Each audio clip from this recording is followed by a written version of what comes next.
بسم الله الرحمن الرحيم. الحمد لله رب العالمين، والصلاة والسلام على سيدنا ونبينا محمد وعلى آله وأصحابه أجمعين. اللهم إنا نسألك علما نافعا ورزقا طيبا وعملا متقبلا. السلام عليكم ورحمة الله وبركاته. السلسلة های درس عقیده امروز سوی قبرها نماز خواندن یا که طواف کردن به قبرها خواهیم گفت.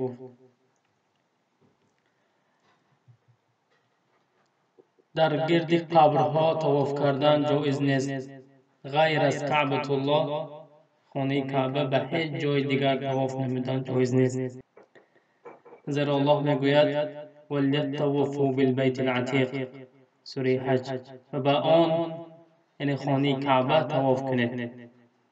خانه ای که این در مکه مکرمه است، برای هر یک مسلمان فقط جایز است که در این گرد خانه کعبه طواف کند، اما در قبرها یا در دیگر مزارها اگر طواف بکند این جایز نیست و شرک است.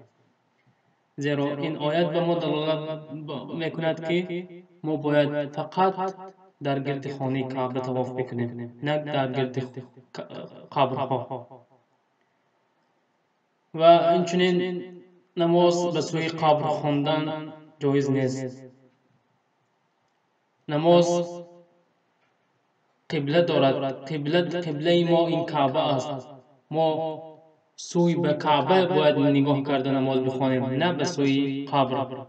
کسی که به سوی قبر نگاه کرده میخواند او شرک آورده است، گناه کرده است. زیرا الله میگوید فولی وجهک شطر المسجد الحرام، سوره بقره، پس روی به جانب مسجد الحرام بکن. مسجد الحرام یعنی همون مسجدی که در داخلش کعبه هست.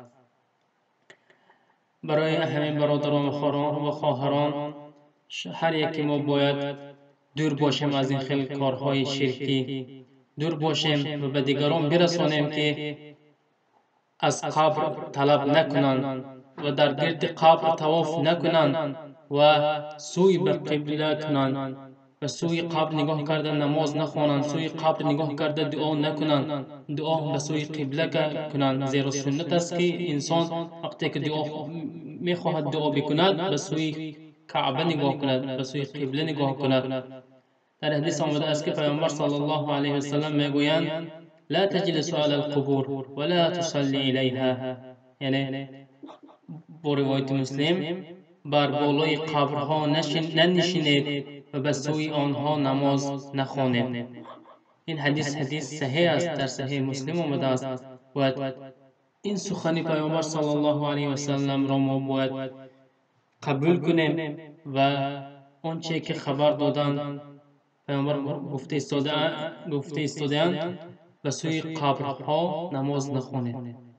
سوی قبر نماز خواندن یک گناه و شرک است. برادران و خواهران، در دیگر حدیث پیامبر صلی الله علیه و سلم میگویند اگر یکی شما به لخچه پاره ها بشیند و کرته و بدنش را بسوزاند بهتر است از بالای قبر نشیند. میگویند خیر له من ان یجلس علی القبر، یعنی این حدیث هم حدیث صحیح است. یعنی از این حدیث برمیاد که ما اگر بالای لخشه بشینیم بهتر بود است چون بالای قبرها نشسته از صاحب قبر طلب بکنیم. برای مرده دیگر خیلی ثواب‌ها، دیگر خیلی یاردم‌های ما باید میرسد، لیکن نه به طریق اینکه ما بالای قبر آنها رفته طلب کنیم و آنها بلکه آنها محتاج هستند به من شما، لیکن نه ما محتاج آنها. دعا کنید در خانه‌تان، در حق آنها صدقه کنید، در حق آنها عمل‌های نیک کنید، برای آنها رفته میرسه ثوابش. اما ما محتاج آنها نیستیم، آنها محتاج ما هستند. برای من برادران و خواهران، هیچ وقت از صاحب قبر طلب نکنید و طواف و نماز برای قبر نخونید، زیرا یگان فایده ندارد. و صلی الله علی نبینا محمد و علی آله و اصحابه اجمعین.